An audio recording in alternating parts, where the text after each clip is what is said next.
Susan Anderson. I'm the history curator at the California African American Museum.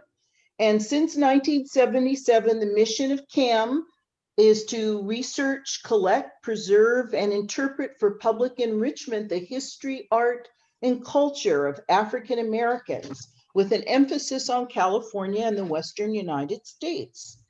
Thank you, everybody, for joining us for our panel discussion to commemorate Martin Luther King Day. Our topic is Black labor and social justice from Memphis, 1968 to today. We're going to be hearing from a stellar panel of labor activists, thinkers, and leaders.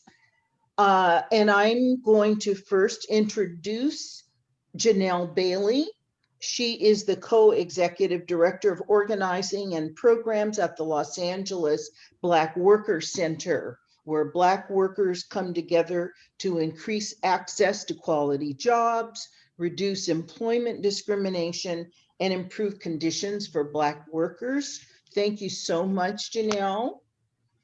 I'm going to introduce Rodney Fowler Sr. He was born and raised in the city of San Diego. He's a sanitation driver 3 and has been a rank and file member of AFSCME Local 127 for almost 33 years.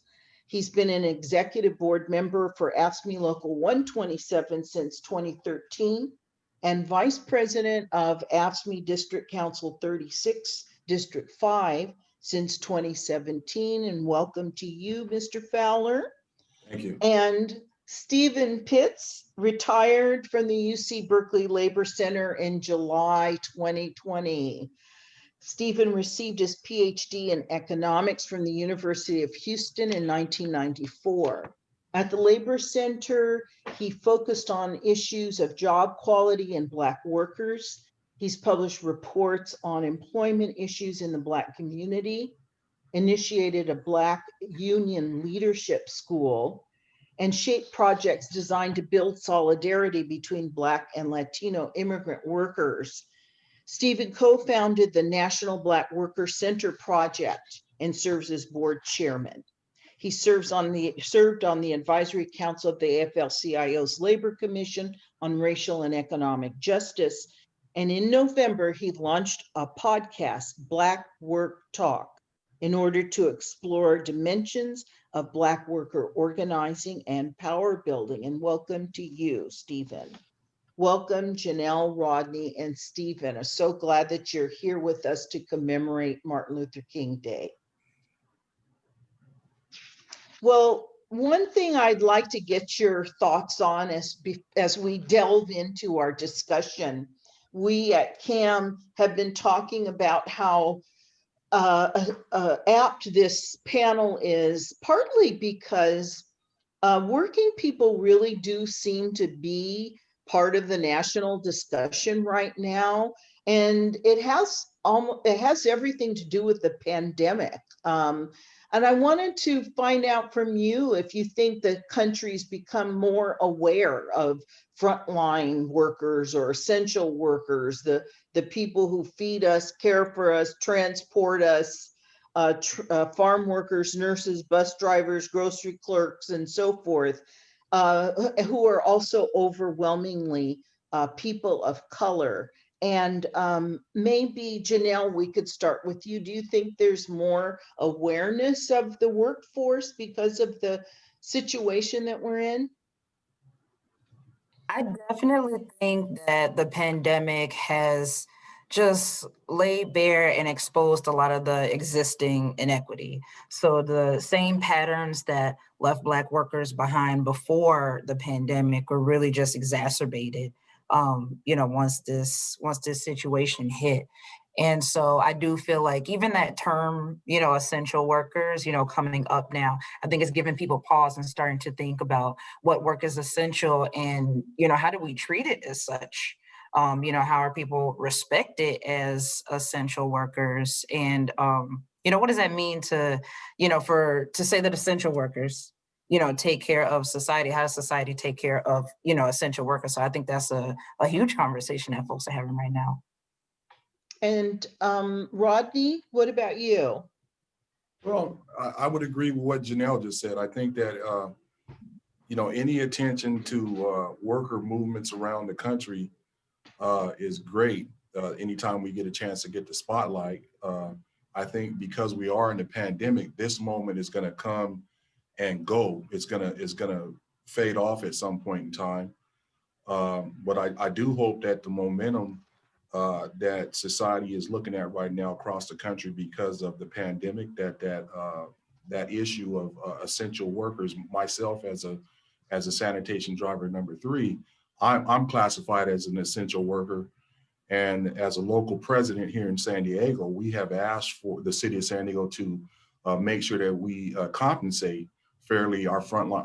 All the people that we represent are frontline workers and employees, and they have not been compensated at all. In fact, we were in contract negotiations when the pandemic hit, and all the economics were taken off the table.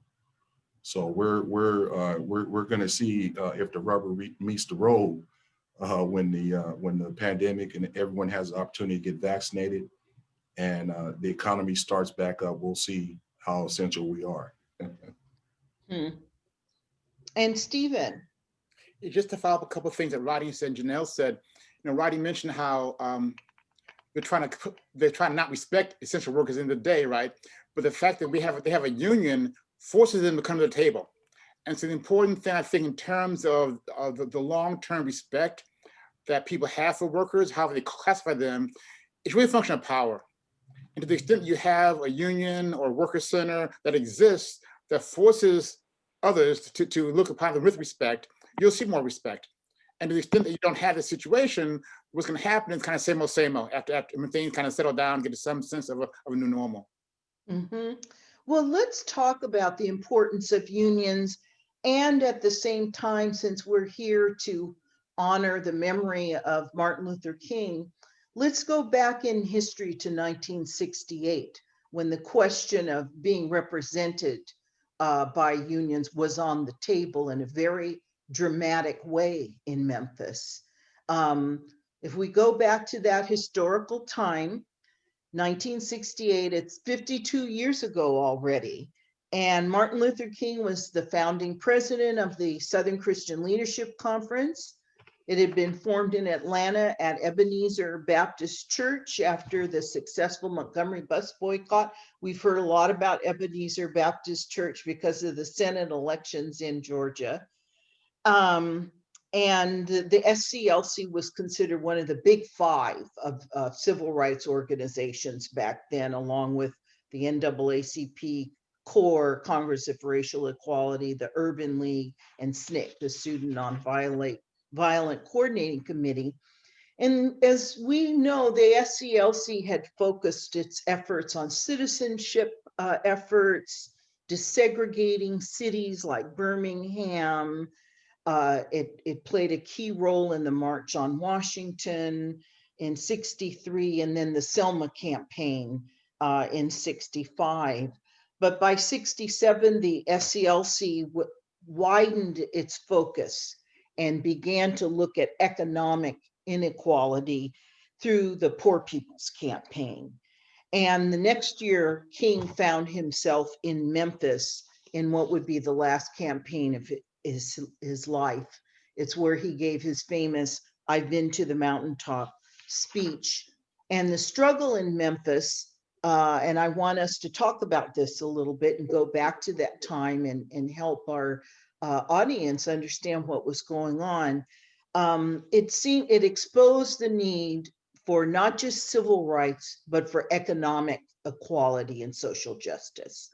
And the Poor People's Campaign met its meaning in Memphis.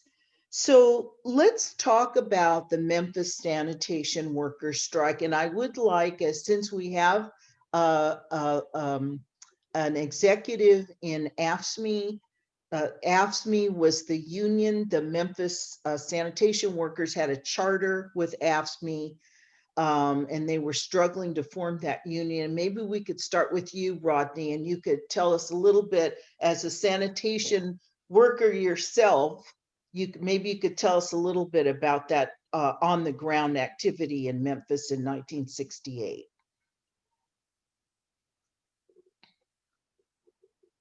Rodney, come off mute.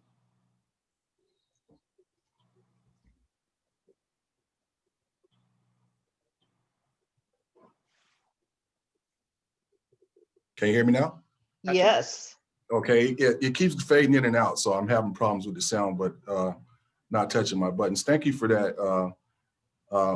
I'm tied to Dr. King's assassination in so many ways. My seventh birthday, my birthday is April 4th, 1961. So it was my seventh birthday that Dr. King got assassinated.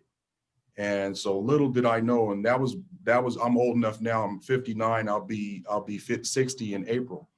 And so little did I know at that time that my time as an adult was going to be tied to Dr. King in so many ways. I couldn't have saw the future back then. But I can tell you back then, the three news networks, ABC, NBC, and CBS, there was, my family liked to watch CBS with Walter Cronkite. So Walter Cronkite came on the news, made breaking news that Dr. King had got assassinated. And my mother was, that's back when people made cakes. My mother had made a cake for my birthday. She was letting it cool off for the frosting.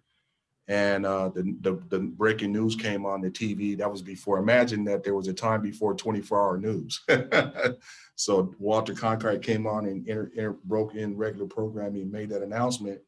And somehow at 7 years old, I understood that the assassination of Dr. King was more important than my birthday. And at 7 years old, I even understood that, you know, from that moment forward, that was going to impact the whole world. And so as a sanitation worker, a sanitation employee for the city of San Diego, I took the job for economics. My wife and I were both going to college. We started making a family, and it was very important to me in my upbringing to make sure I took care of my family, my offspring. So I started working full time. The opportunity came for me to get the job that I have now, working for the city, and I took it. And the wages paid enough money for me to take care of my family, because my wife had a full-time job taking care of our three kids with low to no pay. So but the things that Dr. King had come down to Memphis for back in 1968 to help organize those workers / employees down there are still relevant and present today. Because what I have experienced as a grown man, and especially now as a union leader, I have seen that a lot of young people, we have been blessed enough to have grandchildren. So my oldest grandchild is 16. So when I talk to my 16 and 15-year-old oldest two grandchildren, they don't know who Dr. King is other than what they see on the news. And as time goes by from Dr. King's death and Coretta Scott King, his wife's death, you know, it's almost a national news when he talks about Dr. King's birthday on the day or the day before. And so it's very important that we keep that in young people's heads about the struggle. I think that's more of we're still struggling today for the things that Dr. King was down there for in Memphis. We're still, that's still very relevant. The thing that we have that's a positive right now is technology, because imagine how far they could have went back then if they had the technology that we have today with everyone mostly having cell phones and that. But the struggles that that Dr. King was down fighting for is still relevant today, as far as access to proper working conditions, proper health care, retirement security. And I would say the number one thing is education, access to education, because what I saw back then as a young child was that I felt that that Dr. King was talking to me as a young child, that in order to pave the way for people like myself, young people, to be able to have the access to go to college, to go to school, to be able to travel, to be able to just, you know, fill up this head full of knowledge. And I see that that's something that's very relevant today. Is we need to stay in contact and engage, because we're losing traction. Well, let's, if we can go to Stephen, let's continue to talk a little bit about what those issues were in Memphis that the sanitation workers were struggling over. and I'll just say a couple of things. There was a coalition in the city, Community on the Move for Equality, and it included the sanitation workers, other labor organizations, church and civil rights organizations that were organizing around the issue of dignity and economic equality for the sanitation workers. Two men, Ethel Cole and Robert Walker, had been killed in February by a badly functioning city garbage truck. And it was a big issue because the mayor and the city council refused to repair or replace these badly functioning garbage trucks. And it was just part of an oppressive set of working conditions. And the sanitation workers finally, after their fellow sanitation workers were killed, that was the last straw, and they went out on strike and had the community behind them and were able to get national support. Maybe you could talk a little bit, Stephen, about the connection between civil rights and workplace rights that the Memphis struggle represented. Yeah, a couple of things, Susan. The audience may not understand or know that really in the 60s, the idea of having unions and government workers is a new thing. And so while ASPEN was formed in the, I think I remember, the mid 30s, took a long time for them really to get a foothold in different government jobs. And in particular, you imagine the South, given you would have the kind of the slave types things still going on in the South. And so we talked about the two workers who were killed on the job.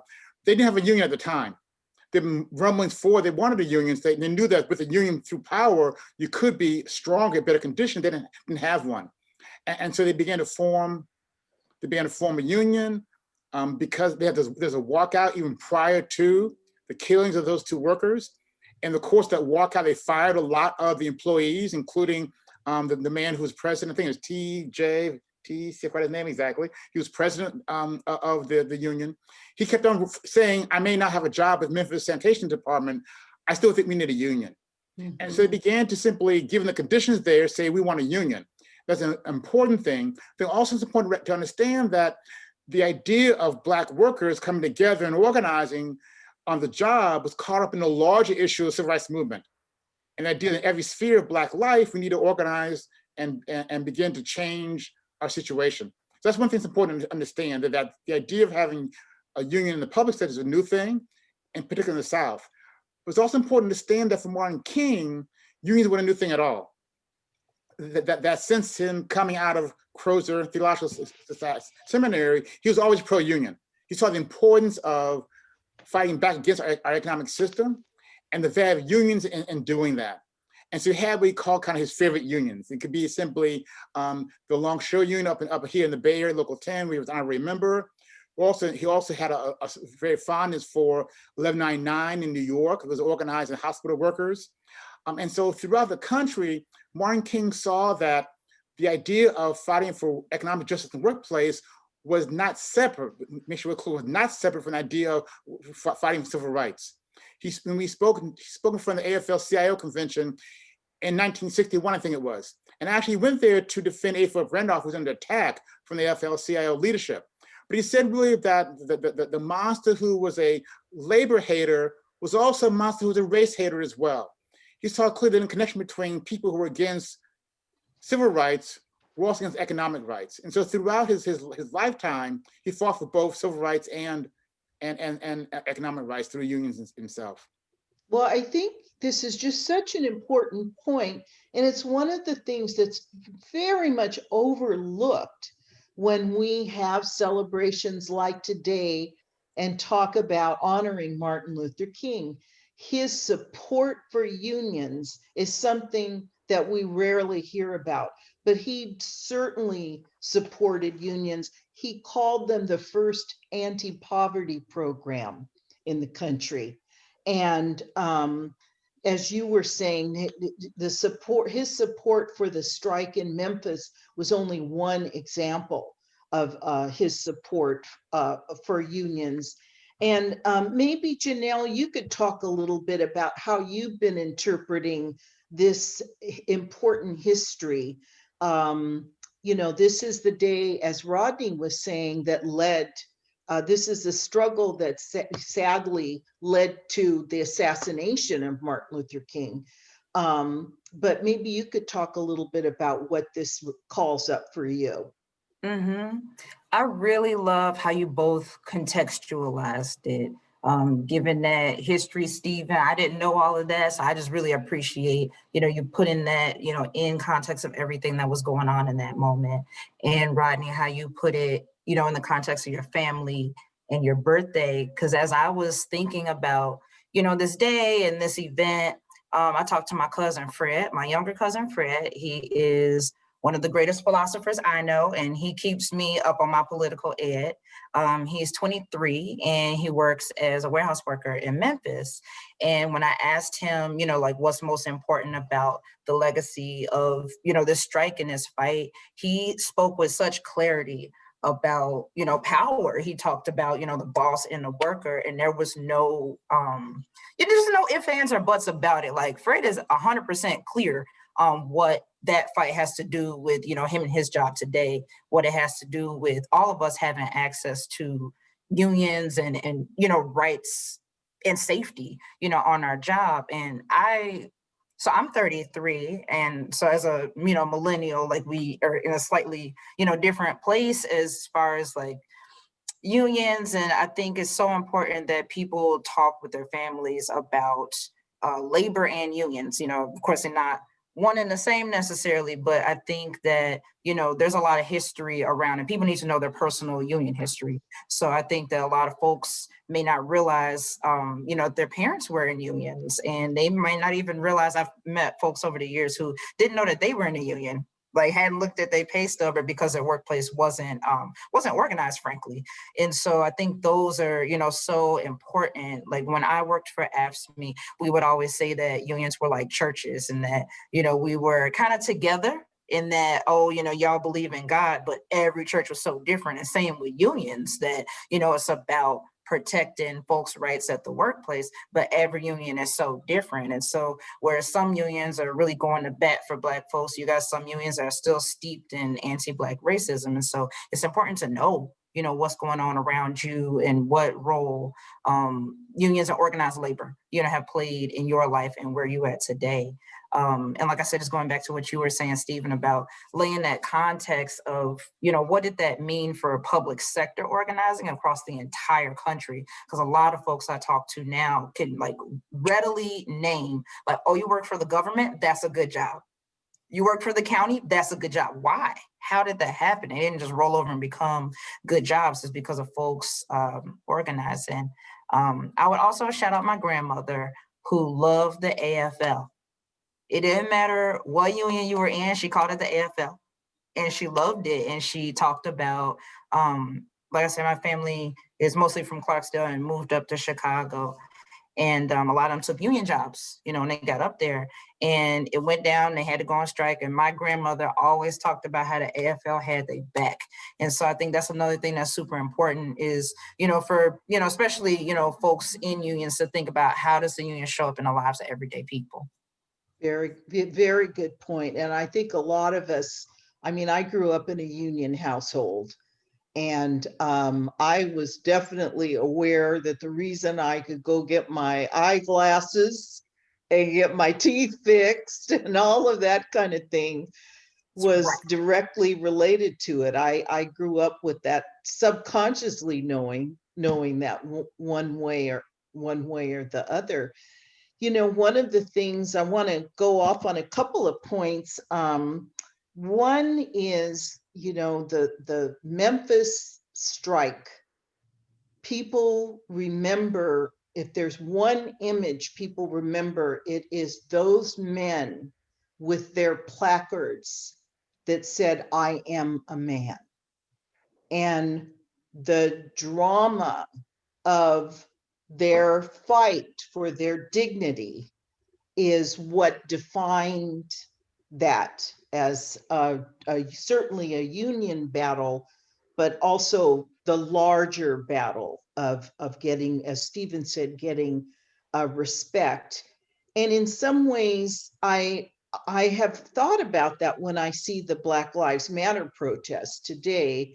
Am I the only one? Do you all have other things that you connect that the kind of stark, statement, I am a man, with what we're seeing, those kind of battle cries today? I see Janelle? that today as back in 2018, one of the labor leaders here in San Diego, Doug Moore, put together the 50th anniversary commemoration of Dr. King's assassination here in San Diego, and I participated in that also. And I see that nowadays as I think with a lot, since we're in a country right now that's divided, and with the recent events that's happened, I think I just go back to what Stephen said earlier. Is I think a lot of people want to they want the same things for their families, and I think that's one thing that labor has always done. It doesn't really matter what political affiliation you are. Most people, whether you're Republican, Democrat, Black, white, Hispanic, Asian, people want the same thing. They want health care, they want housing, they want education, they want benefits, they want retirement security. And when you talk to people on those type of bases about those issues, that's what Dr. King went out and done. He went out and built a coalition. And that is where he connected. He had a great amount of assistance in his effort back in 1968 from the UAW, who at that time was one of the most powerful organizations in labor, the auto workers. And he got a lot of support from UAW back then.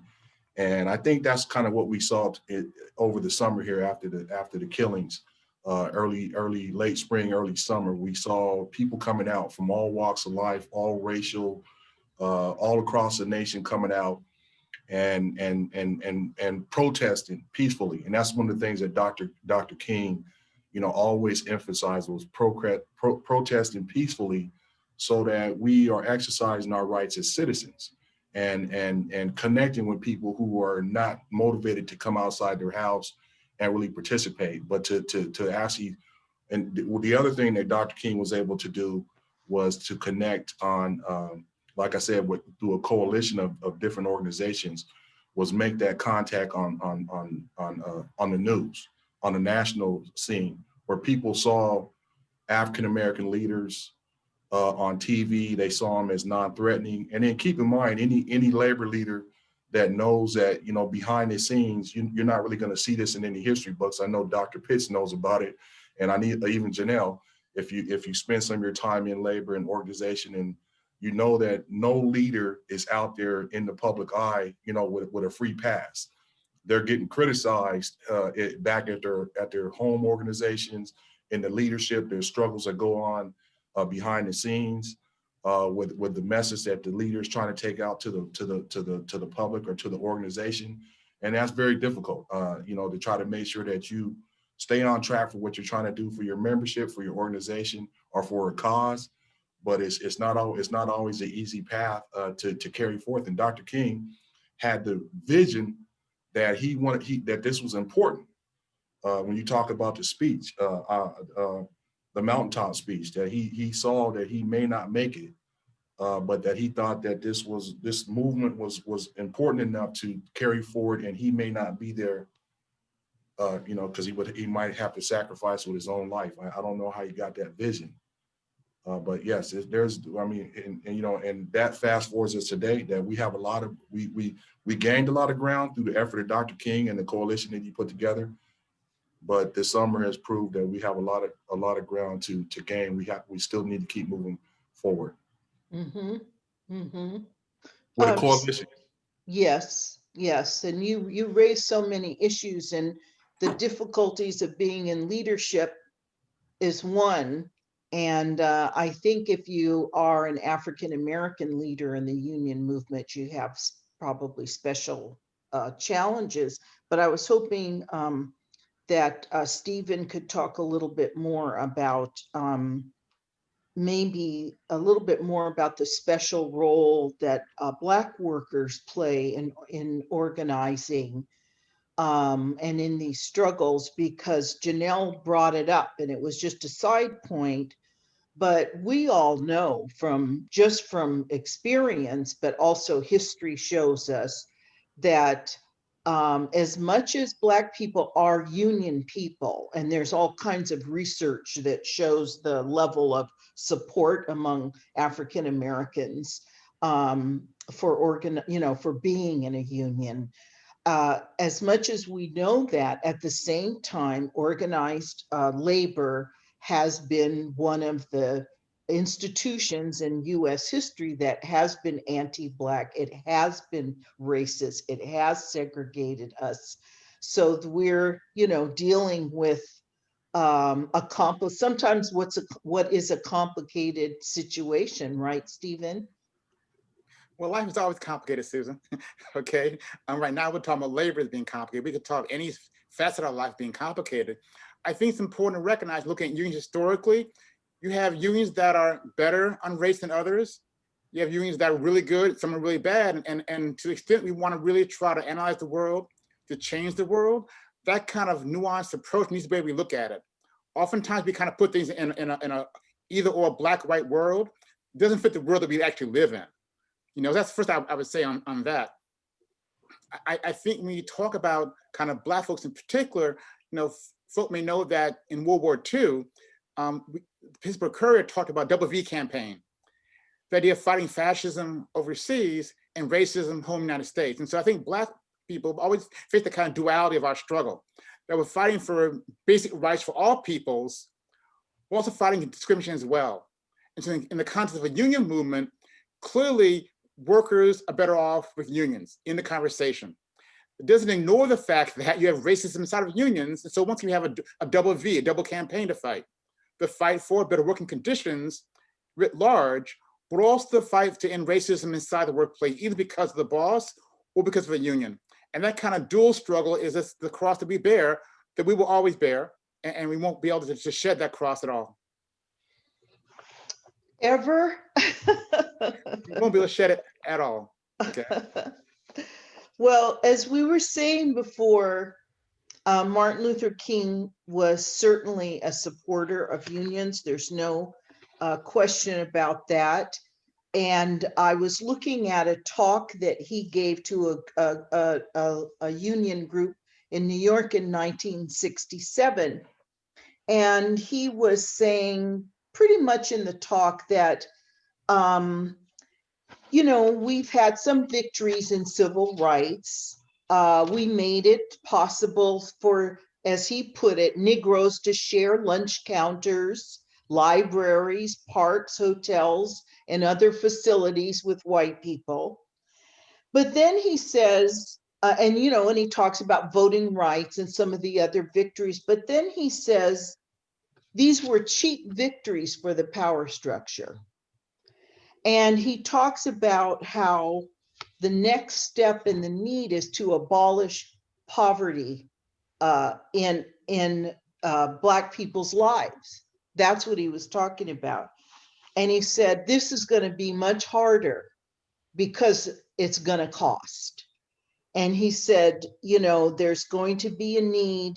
He said the real cost lies ahead to enable the Negro to catch up, to repair the damage of centuries of denial and oppression, means appropriations to create jobs and job training. It means the outlay of billions for decent housing and education. This was from a talk he gave in 1967 to a labor organization. And I remember when I read it, I thought, boy, this sounds like reparations. And I was wondering if you all have something that we could talk about, you could talk about, because this is the time going into this period when King's movement, when civil rights and labor rights, when social justice and economic equality, they were indistinguishable from each other. Stephen, do you want to comment on that? You mentioned that speech he gave in New York in 1967. I think about another speech he gave in the same city, same year, in Riverside Church. He gave it the year before he was killed. And he talked about really fighting the triple evils of racism, but also poverty and militarism. And what Dr. King, to me, what Dr. King was talking about was simply looking at a broad social system of capitalism. And we can talk about the impact of capitalism in many areas of life. We can talk about how it impacts the question of jobs and job quality. It impacts the question of the treatment of workers. It impacts the issue of racism. Also impacts healthcare, housing, education. So I think what King was talking about more and more was that our issues as Black people, not simply Black issues. And the problem isn't simply repairing the damage to Black folks that you couldn't do fully unless you actually change the system qualitatively. He talked about the idea, I think his metaphor was the parable of the Good Samaritan.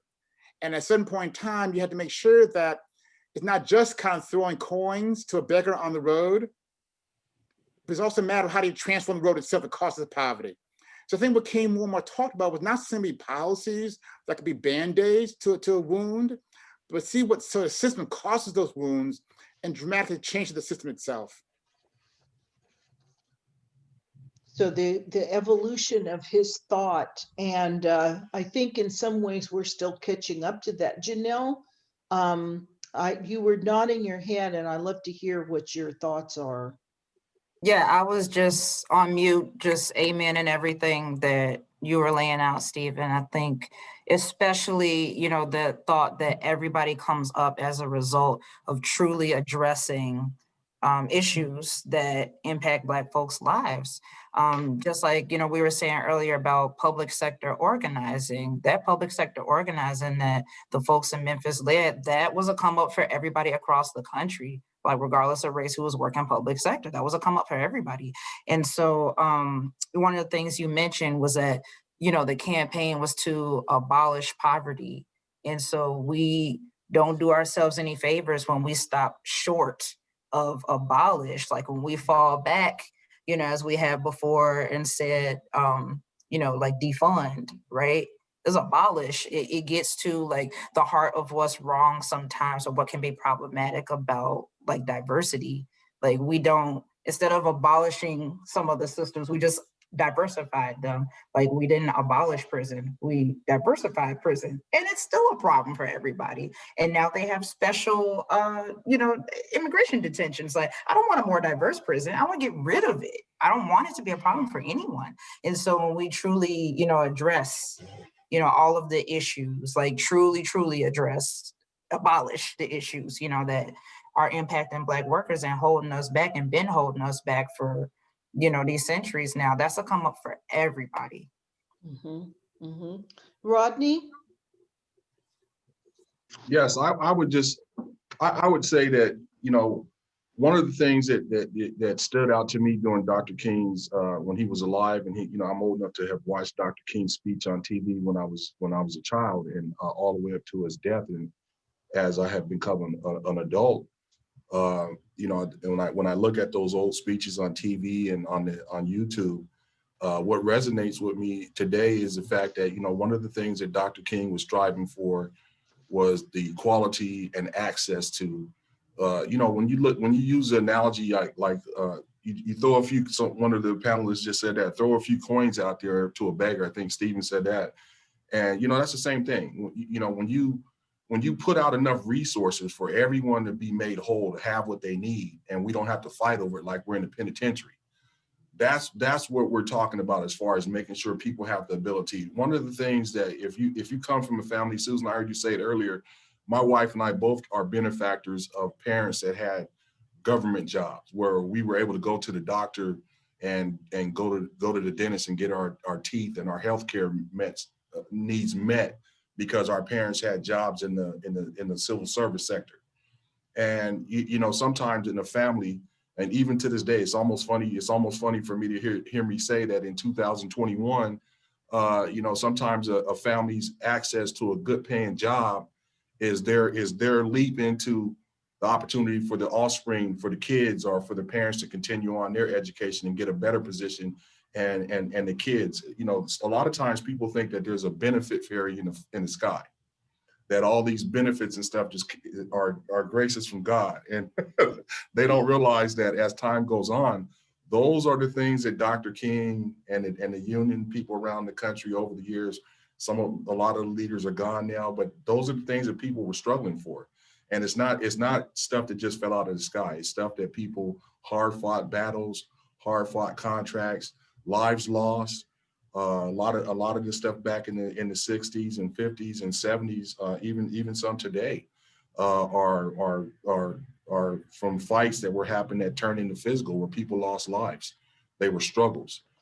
And so what's relevant today still is, like I said, is Dr. King's dream of making sure people have access. I believe equality, and making sure that there's enough resources out there for people to get their just due. And we're not fighting one group versus the other group on racial divides. We're not fighting. We're not having classism where, you know, if you go to a certain school, you got better opportunities than people that go to a public institution versus private institution. Those are things, and I'm optimistic as far as that going forward. In April, I'm able to retire, so I'm optimistic that there's a future out there for the people behind me, and that the country is going to be headed in the right direction from the pathway that Dr. King set us on back all those years ago. Thank you. I just have to say one thing, because my dad was in the Teamsters Union. So my mom was the civil servant. She worked in the veterans department, but my dad was a warehouseman in the Teamsters Union. So we had both things going. You know, Janel brought up a point earlier about being a millennial. And before we move on to talk about some of the work that you all are doing now, I would really like to hear more about, you know, if you were talking to a group of young people, I mean, Gen Z, even younger, what would you say about the relevance of the Memphis strike? What would you say to young people about why King's positions on organized labor were important? Why is this issue of economic equality and these kind of unfinished issues of the civil rights movement? What would you say to young people about this? I am going to speak like a true organizer on this and say that I would truly listen. You know, I think it's about asking an open question and listen, because what I find, like I said, particularly like in this millennial category I'm in, is that I am regarded often as the young person in the room, because a lot of our proper labor movement is not very well connected with people under 35. And to the point that's youth is under 35. And I think there's a whole lot of awesome labor activists that are much younger than me. And, you know, we need to be, you know, together with them. And I think that part of our job is to, you know, listen to what's going on. I think that the structures of our organizations are changing. Obviously, I'm ecstatic about the worker center movement. But I also think that there's a lot of different ways, a lot of innovative ways that are about to come up about how workers engage with each other, especially as workplaces change. Especially as, you know, before we have, you know, it's called a shop steward for a reason. It's one shop right there. And now the shop is decentralized. Maybe the shop is an app, or maybe the shop is, you know, it's outside. It's too spread out to necessarily conform to, you know, our archaic labor law, or, you know, some things about organizing will never change. But I think there's, you know, many things. So I think a lot of it is listening to, you know, what folks younger than me have to say about it. And I would also say, you know, there's about listening to folks that have traditionally been left out. Like I said, I'm speaking as, you know, a worker center, you know, like I said, I'm ecstatic about the worker center movement, but, you know, I think like, you know, folks who braid hair, folks who, you know, barbers, folks who, sex workers, using, well, it used to be Backpage, but, they on OnlyFans, Cash App, I think those are a lot of workers that have been excluded from a lot of our labor movement that we need to hear from, and that we need to be genuinely open to, like, what are, their needs, and push for that in a very earnest way. Mm-hmm. Stephen, speaking to young people about these issues that are rooted in the civil rights and labor movements. I think Janel was right when she said you need to listen, because the issue, I think the system is the same fundamentally, but the way it's manifested is different. And to the extent, if I go to someone who is younger than Janel, okay, with my old ideas and old ways of looking at the world, there'll be a disconnect. But if actually there's a listening going on, then we can have a listening and a sharing and see commonalities, and then talk about how when people have individual problems, they stay with problems. When we see group problems, we can solve them.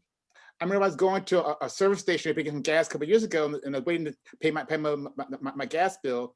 And the woman, she maybe 22 years old, was saying, you know what, my check is funny. That's called wage theft, okay? Now, she may know the term wage theft. That's her funny check. If all of a sudden people say, hey, my check was funny too, and mine, and you begin to talk collectively about how you solve the problem, that's important. So the starting point is listening and having faith that both the system is the system, and it be what it be and do what it do, and people can respond to that and try to improve their lives through organizing. And Rodney? Yeah, that's an important, we experience that here at our local and here in San Diego and up in Los Angeles throughout the broader region in our district council about the communication. I think nowadays that was something, like I mentioned earlier, that's different today than wasn't present back when Dr. King was. Of course, everyone has, most people have a cell phone, and you can instantly comment on anything. There's not a lot of fact checking, and depending on what the source is, people are putting information out there that's not necessarily true. And then it's like in the football, you hand the ball off to the running back, and then you hand that information off to somebody else that runs with it, and it may not necessarily be the right information. So while I'm kind of, Janel, I'd say all my children are older than you. Our youngest son is 34. And so I've noticed that by spending time with our grown children that, if I'm spending time with my son, I look and see that our youngest son, I notice that he's not without his phone more than about 15 minutes. Him and his wife are constantly checking their devices for communication. So as a person my age who'll be 60 in a few months, I know that's I can't eliminate the fact that that's, people are tied to that technology. Technology is good. You have to find a way to harness it and use it for the purposes that the people are, it's not necessarily important for me to jump on it, but I need to know how to, if I want to communicate and stay relevant to the people within my organization, the younger people, I need to learn how to do what they do and see what's important to them. And so what we try to do is connect and make sure we connect on all platforms. Still the old way, the U.S. mail, by social media, by this type of formats that we all been doing since the pandemic. You just have to plug in where you get people and stay relevant and stay willing to encourage the next generation. I think that's what I learned from Dr. King is try to motivate people to stay in the game and keep trying to achieve the highest level that you can. It seems like this is an urgent issue. I mean, there's always people coming into the workforce and going out. Mm-hmm. But being able to address young people, we've seen the activism that's out there. So that seems to be pretty important priority, I would say. Let's talk about what you're working on these days. And I'd like to go ahead and start with Janel, if you don't mind, and tell us more, please, about what you call the Worker Center movement, about the Black Worker Center in Los Angeles, and some of the things that you're focused on. Give us that big picture and then tell us about what you're working on now. Sure thing. So, in this moment where, workers are being acknowledged as not, distinct from employees, like you are a worker regardless of whether or not you employ right now. And so Black workers come together at the Black Worker Center. When I say workers, I'm talking about people who got to sell their time, people who got to work to eat. And come together at the Black Worker Center to organize. And so organizing as in we get together and do campaigns that change systems and power structures to connect Black people to careers, meaningful careers, address discrimination, and improve the industry.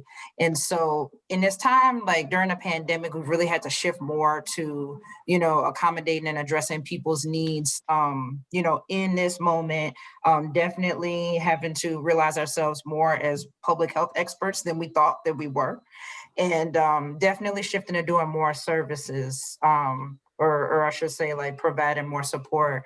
And that means like rental support, financial support, definitely food assistance. And that's how we meet people who are excited about engaging in the organizing. And so one of the main programs that we run is called Ready to Work. And so Ready to Work is a workforce development program. And so we accompany workers on their journey to find meaningful careers. And so we graduate several classes a year. And last year, most people went into trades, but we're looking to expand that this year. And one of the most, I think, exciting things about the Ready to Work program is that it's a space where we share political education. And so, there's all of us educating each other on, what is the Black jobs crisis and what does it mean to exist and work during it. Like I said, most folks, that we connect with either, looking for a job, trying to keep their job, or trying to make sure they come home safe and healthy from their job. That's pretty much what most Black folks is concerned about now. Especially, and I just, read this recently, that since the pandemic started, 83.7%, that number been stuck in my head, 83.7% of Black folks in California access unemployment. And that's damn near everybody. So this is, what we live in right now. And, I don't think that number includes people who couldn't get through on the phone. I don't think that includes people who couldn't get through on the internet. So, this is the moment that we're living in. And, one of the campaigns that we're also doing now is, leaning on our Mayor Garcetti to fulfill the 1,000 Strong initiative and put 1,000 Black workers to work in the city of LA. And so there is, plenty of essential services that are needed in this moment, especially with everybody, in the house, sanitation, obviously, Department of Water and Power, a lot of work that needs to be done, social services. And, this is a moment to follow through on what he said about equity over the summer. If you got a situation where, like I said, most everybody is seeking, unemployment support right now, and this is the work that needs to be done, like, go match it up. So we want to support the mayor in, putting 1,000 Black folks to work in the city of LA. Stephen, you co-founded the National Black Worker Center project, and you're the board chair. And you also have a very exciting new venture, the podcast, Black Work Talk. Tell us a little bit more about what you're focusing on these days. I'm trying to become a first-class retiree personally. Okay. When I succeed on that, I'm going to other tasks, right? That may be a lifetime job. But seriously, besides becoming a first-class retiree, I'm still engaged in the National Black Worker Center. And that's a network of Black worker centers around the country that's doing what Janel's done in LA and doing other cities as well. I mean, I'm always motivated by the kind of the quote from Frederick Douglass about power can see nothing out of demand, never will, never has, never will. And if you don't organize, you won't get something. So to me, what's really important is how do you support the organizing Black workers, be it in union context or non-union context. So I'm still involved in that. I'm starting a podcast. It's kind of exciting to do that. I've want to do it because I want to do it, and having a retiree, I can do what I want to do, but also think it's important because too often what happens in the larger public, if people separate work and Black folks, So too often talk about what working class is, folks think you're talking about white folks, maybe Latino immigrants, but Black folks work, and so how do you have kind of a vehicle to promote the idea that Black folks work in complicated and nuanced and differentiated ways? And so we just started. So far, so good. I'm excited about that. And Rodney, be ready, man. You next up, man. I'll call you tomorrow, okay? But seriously, I think it's important to project Black union leaders and our Black worker organizers, because that's not often talked about. So I'm very excited about that. And lastly, I want to do more reading and more writing about the interplay of racism and capitalism. I think what happens too often is we separate the two. And what it does, I think, actually doesn't serve Black folks well. That for instance, I know there's been a lot of talk about kind of, in California, the States, the issue of marijuana and legalizing that and how to get Black folks part of the action. But to me, it's funny, when my peers said that all the talk about, marijuana businesses, my folk can't pass the drug test. So I think there's a way we got to go beyond this notion of kind of getting a share of the pie and change the nature of the system itself. And I think it's a matter of listening, as Janel mentioned, and studying, reading, and writing to talk more about the interconnections of racism and capitalism. That'd be another project as well. Or what an intellectual called several decades back, racial capitalism. A lot of names for it, yeah. Another long conversation, by the way, yeah. Exactly. Well, Rodney, please, after you, I'm going to take a look at the Q&A. Okay. Some of our viewers have chimed in, but before, could you please, you mentioned some bargaining that's going on right now, but could you tell us what you're working on and what your focus is? Well, in a little bit of time I have left here working for the city of San Diego, we just entered contract negotiation with the city of San Diego. This is going to be our second. We usually do we try to do a long-term contract, try to do a 3 or 4 year contract over the years. This is my fourth negotiation with the city of San Diego as an employee, as a leader. And so the last contract that we were in, we were COVID-19 hit, and so that took all the economics off the table. So we were only in a 1 year contract that expires June 30th. So we're in, so we had the benefit, the good fortune of having a new mayor here in San Diego, 5 new council members that have been elected, that got sworn in December 10th of last year. So we were in contract negotiation. Now I just nominated, we just had a process to nominate and elect a negotiating team last week via the same platform here, Zoom. So, in the union business, we're used to doing most of our work person to person, old school way here at the Union Hall. So we had to try to navigate that process and keep everyone safe with the pandemic. So we're doing that, but I want to just comment on that. I'm working on that. I'm eager to try to see that through.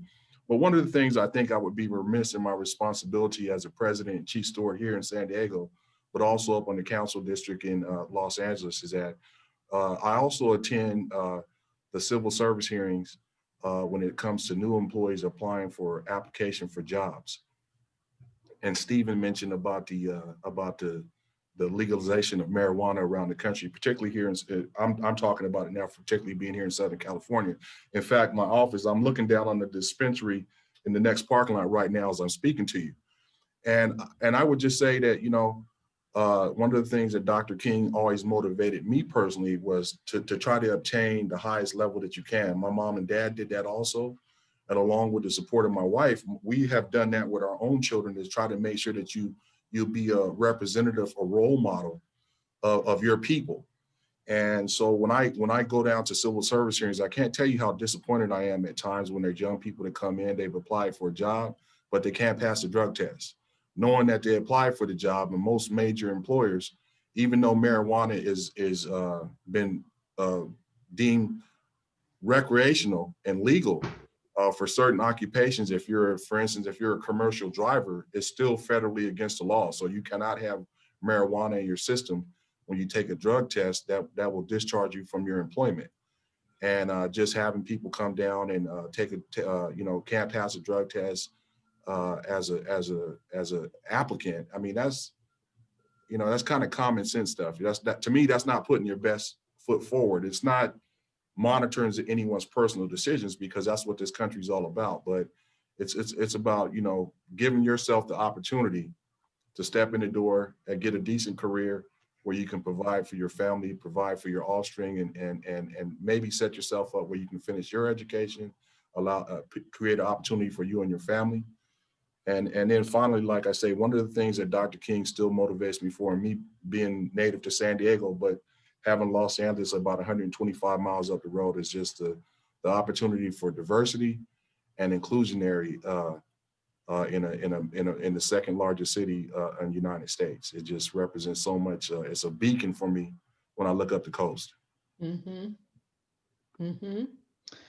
Well, if you all are ready, I would like to bring this comment to your attention from, this says Artie Hood. Thank you for today's forum and the opportunity to review the tremendously positive impact Dr. King made for us. Can someone speak to the impact of losing affirmative action in the workplace in 1997 and what we as Black people need to do to protect our place in corporate environments going forward? So let's, can we take a stab at addressing that? Stephen, we're going to start with you and this issue of affirmative action in the workplace. Yeah, I kind of said before, people be what they be and do what they do, you know? And so what changes behavior is power and policies. And so in many ways, it's important to recognize that affirmative action was a compromise in terms of coming out of the civil rights movement itself, but did allow for some advances to take place in the workplace. And to the extent that policy was important to constrain racist behavior, it makes sense that when you remove that constraint, behavior comes forth again. And so it's important to find new policies, instituting old policies, but more important, organizing workers to advance people's opportunities. So if the question is, what do we need to do to protect our place in corporate environments? To me, the answer is organize. Is that you can talk about being a union, talk about being an affinity group, call an association. That is primary, because I think that that appeals to corporations' goodwill will not be successful, because their goodwill is toward dollars, not toward people. And to the extent that we want better outcomes from corporations, you got to force them to do so. So that's my short version of what needs to be done for that question. Janelle, do you have something to add to? Mm-hmm. I would echo a lot of what Stephen just said and add some that probably Stephen wrote and I read and have been repeating. But I think that, you know, the situation now with affirmative action, especially with what happened with Prop 16 in November, is just the latest in a long line of shitty policies over the last 400 years that have landed us where we are now. I think that is just the latest incarnation, because the culture of anti-Blackness in the workplace, the culture that doesn't value our folks and our work, comes from policy decisions in part. And so I think that, you know, goes on back to, you know, slavery, Black codes, Tignon laws, you know, laws saying that, you know, you can't wear your natural hair out, you can't vote, you can't bear arms, you can't get married, you can't own property, you can't read, you can't write, you know, all of that. I think this is just one of the latest ones, you know, that is a part of that. And I think on the whole, I would agree the way that we change that is through organizing. And I personally believe it's the only way that we will change it is through organizing and through, you know, strong diversity in our organizing too. I think there's got to be strong diversity in our tactics. I think that, you know, there's, you know, the way that some folks organize over here, they may not agree with people's organizing over there. And that's okay. That's what makes us a whole movement. Is that we've got so much, you know, different, you know, brilliant strategists and, you know, tactics moving simultaneously that will create moments of victory for us that move us past this. Thank you. Rodney, did you want to add something? Is affirmative action is something you're dealing with in your bargaining units? Not currently. I mean, because, just what the rest of the panelists have already said is that, we've moved away. We just had an initiative here. Janelle talked about it, that it failed. And, I was a benefactor of the affirmative action. My dad went to law school, UC Davis, in the early 70s. And my dad got into law school under affirmative action.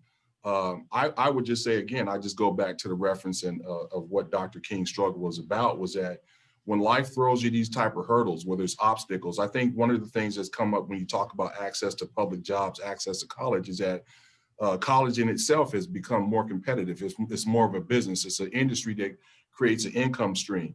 And so they have a lot of applicants. They have a lot of people coming in. There's not enough jobs out there for everyone that comes in to graduate and have a job when they come out, if they graduate.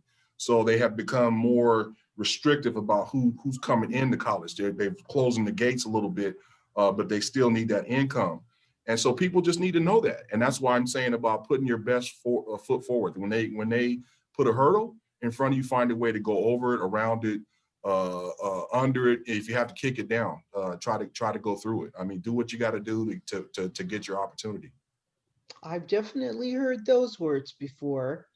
Let's see, we have a comment from Letitia Munguia, perhaps is her last name. And she is sending a big shout out to President Rodney Fowler Sr. for leading a great Local 127 and for speaking for worker and economic justice. And she's thanking us for honoring Dr. King. And we have another question from an anonymous attendee who's asking, saying one of the byproducts of the pandemic is the increase in remote working. And everyone is being asked this. Are you incorporating teachings in your worker programs?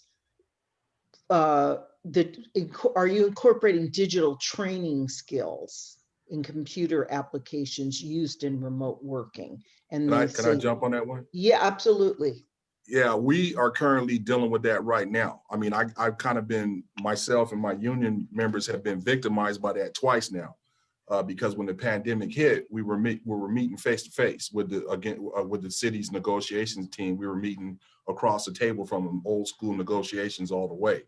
When the pandemic hit, I literally noticed it from when we had like a Tuesday meeting, and then we had another follow-up Thursday meeting, and from a 2-day difference. Tuesday we had 10 members on the city side. Thursday we had like 3. I was like, what? Back last February. And I was like, what happened?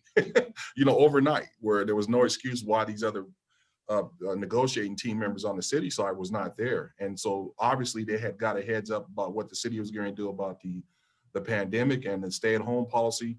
So most of the supervisors and managers had the ability to do what we're doing right now. They had a home office, a laptop, or a smartphone, and we were in chaos because the officers in my local had smartphones and desktops. We didn't all have computers, laptops with cameras on them.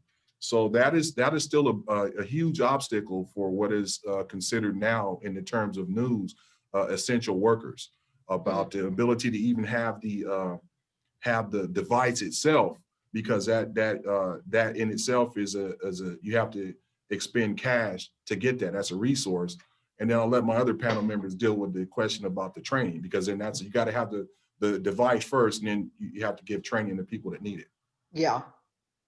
Well, yeah, for us, the teaching and the learning is happening simultaneously. And so, because, just like everybody experienced, there was just a quick moment where everything suddenly moved to Zoom, or I shouldn't even say everything, but a lot of things, moved on to Zoom. And so we had to make some quick assessments about what was going to be on Zoom and what could not be, what other tools could we use, like you mentioned, USPS. And so our virtual boot camp, Chris and DeAndrea, they took that program and made it virtual, lickety split. The turnaround on that was incredible. And so there was a lot of learning on our end that had to happen for, how does how does digital learning work? Like you said, what are the tools that we should use?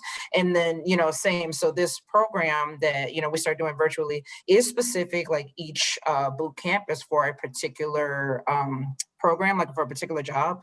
And so a lot of those jobs are not necessarily like all virtually based. So each one is different. So the short answer is yes, but the longer answer is that it looks different for everyone in each particular like vein of the program. Mm-hmm. Are you aware of any trainings in this area, Stephen? Well, Janelle said people are shifting online because there's no other choice. Just real quickly, the key thing is that while the method may change, the core is the same. They have to establish and build solid relationships. And there's no shortcut to doing that. And people can't think that, oh, Zooming is a shortcut. It's simply a different way of doing what we need to do before, we need to do now, we got to do it in the future too. Mm-hmm. That's right. Mm-hmm. Well, we have a couple more questions. I think this program wraps up at 2:30. Am I right about that? No? Is it wrapped up already? We wrap at 2:20. 2:20. So see, I'm so glad I spoke up and asked. We've got a couple of other questions, if you all would be so kind. There is a question from a Kelly Lee asking, what can a white person do to support Black workers, to support Black people getting jobs? What's your response to that? I'm going to say just really briefly that this reminds me of the reading we were sharing a little earlier before we went live about Martin Luther King coming to California and his relationship with the ILWU Local 10, the International Longshore and Warehouse Union on the Pacific Coast, and the local in San Francisco. And he was made an honorary member of that local, and really admired their anti-racist approach, and was his relationship with them actually began after Cleophas Williams became the president. Cleophas Williams he died just a few years ago, but he was a friend of my family and a friend of my father. Actually, they were very active in Downs Memorial United Methodist Church in Oakland together, and that's how my family knew him. But Cleophas was Local 10's first Black president, and he talked a lot, and King talked a lot about what the ILWU did. Harry Bridges and the white workers in the ILWU did to support not just Black workers, but to support the power of the union, which is the big reason why they supported Black workers. But would anybody like to address the question? What can white people do to support Black workers and support people getting jobs? Let me say this right here, because that's one that really rings to me, just in the standpoint from a historic standpoint. A lot of times my experience has been that sometimes people from different ethnic groups feel like this other groups is totally different than what we are. And what I can say is that do the same things you would do in your own community, at your own church, when a group needs some assistance or something you want to participate in. I would say that part of what Dr. King was talking about, what I have a dream, was that, that someday that the young men and young women, the young boys and the young girls would look at a nation where there's not this divide of racial divide, because we're coming to a society where we have more people that are homogeneous with it. We have African Americans and Caucasian and Latinx and Asian and Native American. I mean, everyone is mixing. Myself, I've been a benefactor with 6 grandkids. 3 of my grandchildren are of mixed racial descent. And I think that, you know, when you look at the standpoint of what Caucasian people can do for the Black movement is be conscious of where you spend your dollars. Like Susan, thank you for your comment about California. We're happen to be benefit of being here in California.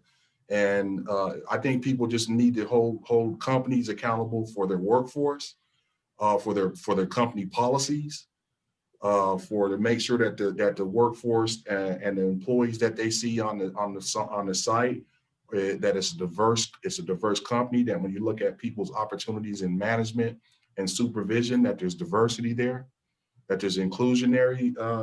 I think that and that's one of the things I want to say in my regional organization up in Los Angeles, Council 36, District Council, is a great example of inclusion and diverseness.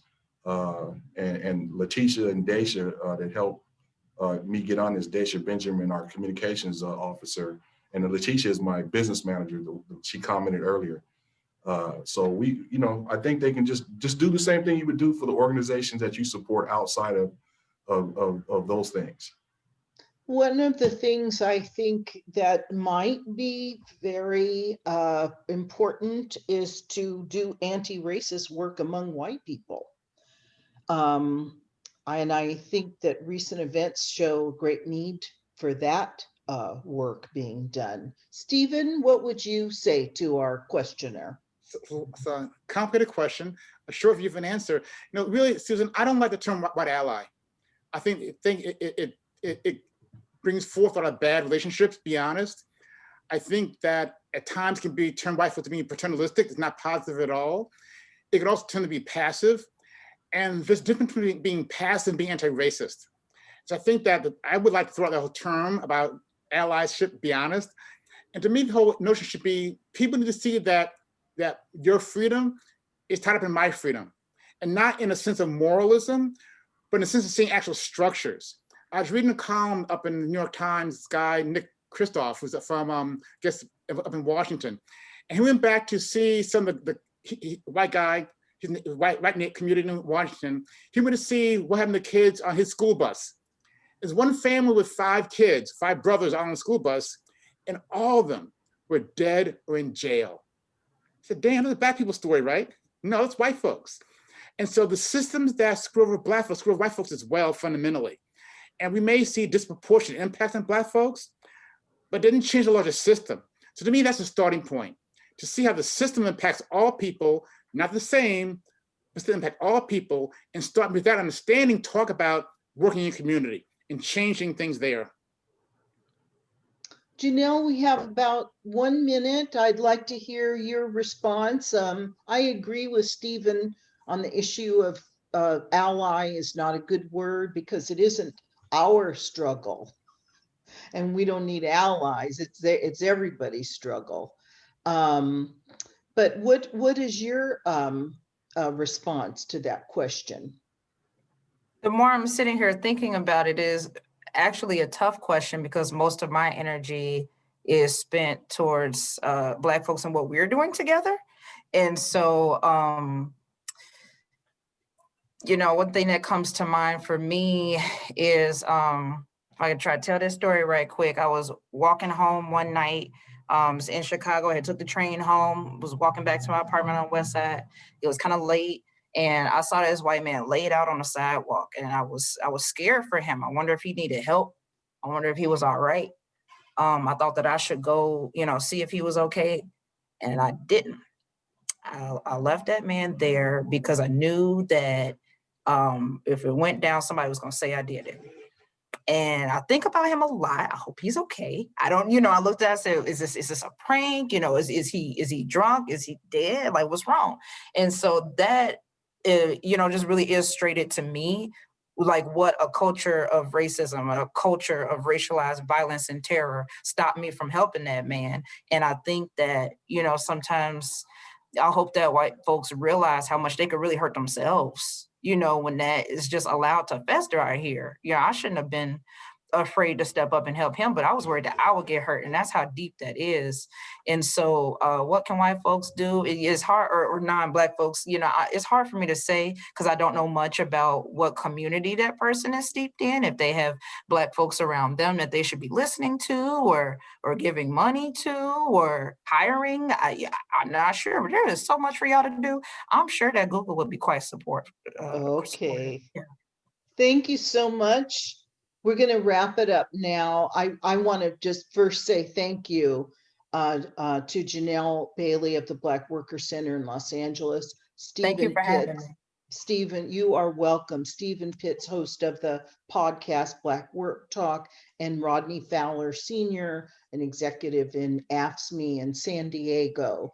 Thank you all so much. I really hope to stay connected with you. Incredible. Thank you so much to our all-star history curator, Susan Anderson. I hope that you will follow both or all three, Janel, Rodney, and Stephen, in their respective social media if available, and please do be in touch with them in their work.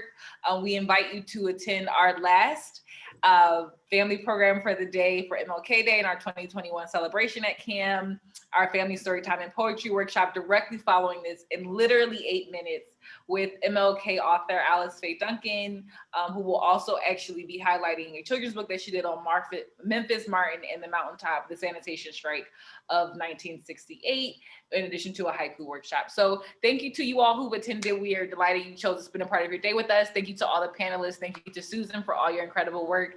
And if you're not joining us, have an incredible rest of your day. Stay safe, stay healthy, stay well. Bye-bye. Bye-bye. Thank you.